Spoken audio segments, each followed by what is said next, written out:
Несъвършен. Подкаст за нутрициология, психология и още нещо. Аз съм Екатерина Цолова, психолог, нутриционист, консултант по позитивна психотерапия, емотолог и хипнотерапевт. Тук ще говорим за храната, ума и здравето. Сериозните теми на разбираем език. Отмъщава ли ни храната? Какво е храната за нас? Защо се тъпчем дори когато се чувстваме прияли? Защо храната ни отмъщава? Замисляли ли сте се на тези въпроси? И въобще, възможно ли е храната да ни отмъщава?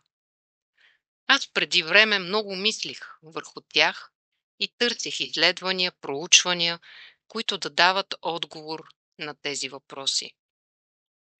Хранителната потребност е базова потребност за всички живи същества, ако си спомняте пирамидата на Маслоу. Но ако за животните, например, това е просто храна и отговаря на въпроса как да оцелея, то за нас хората тя отговаря на въпроса как да живея по-добре. По тази причина храната за нас хората не се явява само храна за тялото, но е храна за ума, емоциите и даже за душата. Нека помислим и погледнем по-обстойно какви потребности, нужди на нас хората се покриват с храната. И ако се замислим, най-общо можем да ги сведем до 3. Първата, да кажем, е виталната. Вита означава живот. Това е биологичната, физиологичната потребност. С храната в нашето тяло постъпват вещества, необходими за това просто да живеем и да съществуваме. За всички органи и процеси, които протичат вътре в нас. И най-естествено, за най-големия лакомник в нашето тяло. Сещате ли се кой е той? Точно така. Това е мозъка. А той от своя страна съставя само 2% от общата маса на тялото, а употребява понякога около 50% от глюкозата, произведена от черния дроб, и 20% от цялата енергия, която е необходима на тялото като цяло. И да, мозъкът е най-големия лакомник. Храната ни обезпечава витамини, минерали, протеини, мазнини, въглехидрати, без които организмът ни ще се разболее много бързо. Дефицита на който и да е от изброените преди малко води до развитието на някои симптоми или направо до заболяване. А употребата на сладкиши, алкохол, цигари, храна, която не дава нищо, така наречените празни калории и мазнини, там където най-много не харесваме, специално ние жените, по бедрата и корема. Т.е. изяжда така необходимите витамини и минерали. И после се чудим, защо сме болни. Много е важно качеството на храната. Времето, по което ядем. Всичко влияе и на нашата психика. При неправилно съставено меню, това е и за тези, които са вечно на диета, се нанася вреда не само на тялото, но и на психиката и на нервната система. Ние се грижим за автомобилите си повече, отколкото за тялото. Когато гледам мои познати, какво виждам? Смяна на масло, наливане на качествено гориво, смяна на някакви неща по автомобилите. Всичко се записва в книжки, да се знае кое, кога, как, да не пропуснем срока за следващата смяна на маслото ли ще е там, на някакви други неща. чистим домовете си, лъскаме плочки, шкафове, прозорци. Но защо не се грижим така за тялото ни? То ни е единственото от раждането до смъртта и друго няма да получим. Колата, жилището можем да сменим, но тялото си не може. Защо не сме толкова внимателни към храната, която едем? На практика тя е нашето гориво и колкото е по-качествена, толкова по-добре ще се чувстваме ние. И дали не сме толкова нехайни към тялото си, защото то ни е дадено безплатно. И ако трябваше да платим за всеки един орган по някаква цена, пък ли щяхме да се отнасяме към него така нехайно и безотговорно? Това са въпроси за размисъл. Втората потребност, която храната запълва, е емоционалната потребност. Храната, освен че е гориво, тя вече удовлетворява и емоционални потребности на човека. Тоест, пряко въздейства на емоционалния фон. От храната ние получаваме непосредствено удоволствие и щастие. С процеса на храносмилане е пряко свързано отделянето на хормоните на щастие – серотонин, допамин и ендорфини. И последните са опиати, ендогенни, т.е. вътрешни опиати, морфини. И ако ви звучи доста познато, като морфин, опиум, да, това е точно той, опиум.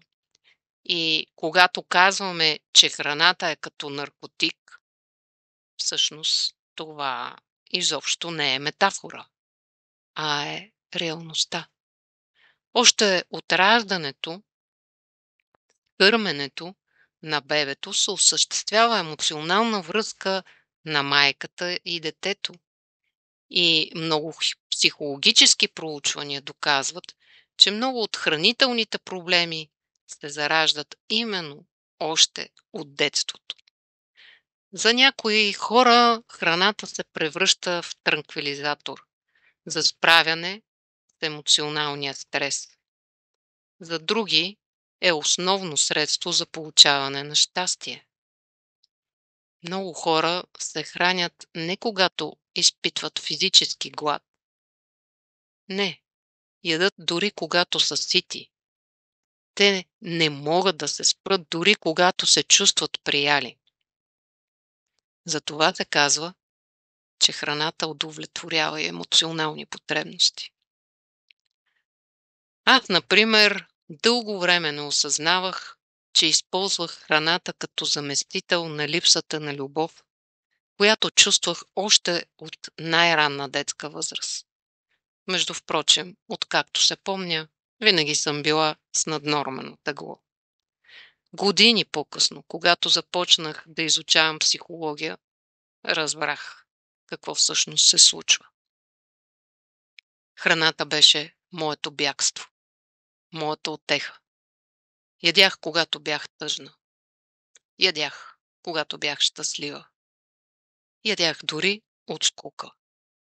Всички емоции, радост, печал, тревога, аз буквално ги изящах. Днес вече знам как да разпознавам този импулс. Понякога усещам как ръката ми посяга към нещо за хапване, когато ми е скучно. Но сега се спирам.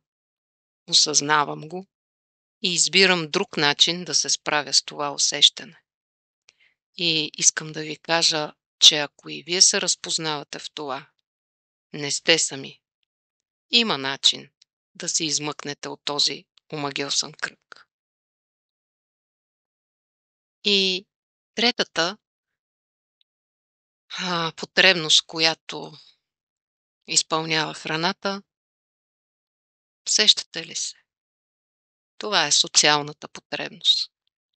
Потребността от социално общуване, от нови социални връзки. За съжаление или за щастие, не знам, но практически никое социално събитие в живота на човек не минава без ядене. Или, както така нежно го наричаме, да се почерпим. И само се замислете. Рождени дни, именни дни, Коледа, Нова година, Великден, национални празници, сватби, кръщенета, първа заплата, пенсиониране, завършил 7-ми клас, завършил 8-ми клас, влезнал в желаното училище, влезнал в университета, дори и на погребение. На всичко се яде. Без ядене, тук бих вметнал и без пиене, не може. Ама пиенето ще е отделна тема. Искаш да се видиш с приятели? Къде отивате? В мола? На кафе? Или даже направо на ресторант? Както виждате, храната и социалния живот вече са абсолютно неразделни. Нещо повече. Храната се е превърнала в определение на социален статус на човек. Едни ядат банички от баничарницата на улицата, другите са в някакви луксозни заведения и ядат хайвер на брускети. Чрез храната може да се определи и взаимоотношенията между хората. Замисляли ли сте се? Имали ли сте ситуация, когато сте на маса и дойде някой, който ви е неприятен? Какво се случва? Пропада апетита. Или, както се казва, с враг на една маса няма да седна. Както виждате, храната е проникнала във всички сфери на нашия живот. Де факто, храната се явява нашия живот. И тя е целия наш живот. И физиологически, и емоционален, и социален. Дори и в религиозната сфера. Ако не се лъжа, всяка религия има някакви ритуали, ограничения и така нататък, свързани с храната. Например, ако вземем постите в християнството. И знаете ли кое е най-интересното? Че въпреки, че храната ни заобикаля от всякъде, и отвън, и отвътре, ние знаем толкова малко за нея. И отделяме толкова малко внимание. Точно за това наше невнимание и отказ да научим повече за нея, храната ни отмъщава, като ни кара да страдаме. Това е. И ние страдаме. От наднормено тегло, диабет, сърдечно-съдови заболявания, метаболитни проблеми и още много, много, много други. Всичко се заплаща по един или по друг начин. А най-страшното от всичко е, че ние сами си вредим. И то са собствените си пари, за които сме работили толкова много. И всъщност не. Храната не ни отмъщава. Ние сами го правим. А сега ви оставям с един въпрос. Колко често сягате към храна, не защото сте гладни, а защото сте тъжни, самотни или просто оттекчени? Наблюдавайте себе си през следващите дни и помислете, каква е вашата истинска нужда в този момент. И нека ви дам един пример. Моя клиентка беше записала в дневника си, че в 10 вечерта е яла баница. Попитах я каква е причината. А тя отговори, защото ми миришеше вкусно. Но когато разплетахме кълбото на този отговор, се оказа, че миризмата й напомняла за детството, за баба й, която е гушкала, успокоявала и се чувствала толкова спокойна при нея. И в крайна сметка се оказа, че ни е трябвала баницата и имала е нужда от почивка, прегръдка и разбиране. А сега се запитайте, наистина ли сте гладни, когато погледнете към храната, или всъщност ви липсва нещо друго? И какво е то? От мен прекрасен, усмихнат и слънчев ден!